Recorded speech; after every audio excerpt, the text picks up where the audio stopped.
Pasado las 9 sininga aga, sa gisunod siyang gunman ang balay nga ginaistaran sa TRISIKAD driver nga si Melchor Chavez sa Purok Lubi, Barangay 3 sa Bacolod City. Suno sa isa sa mga saksi, 3 kasunod-sunod galupok sa pusil ang ilang nga nabatian.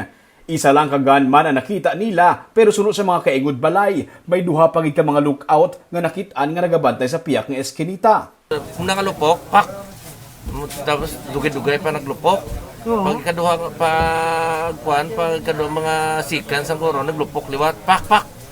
Pero ang kuan, ang pang 2-3 to yan, nagsagit pa yung kuan, suspect, yung manok mo. Patay na ang biktima sa maabdan sang mga pulis. Sunod sa hepe sa Police Station 2 nga si Captain Leo Histopa, base sa panaysayon sa mga saksi, naka-camouflage nga nilargo kag naka-jacket ang gunman. May nagahulat sa iya nga puti nga van sa dalan. Ito nga suspect, ang armado, ito na suspect, wearing siya sang camouflage na pants, naka-jacket kag naka-kalo siya.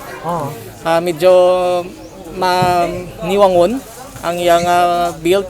Dugang pa sa PNP, wala man sa police record ang biktima, pero ang iya sini nga amay ang nagsungka na sadto sa PNP bangod sa pagkaimbulbado sa illegal nga droga. Pwede pa check na ko ni sa station, wala na siya involvement sa drugs. Pero ang iya ni nga father, may ara siya nga nag-surrenderer ni sa aton nga tokhang. Pero ang aton ni nga victim, so far wala na siya records.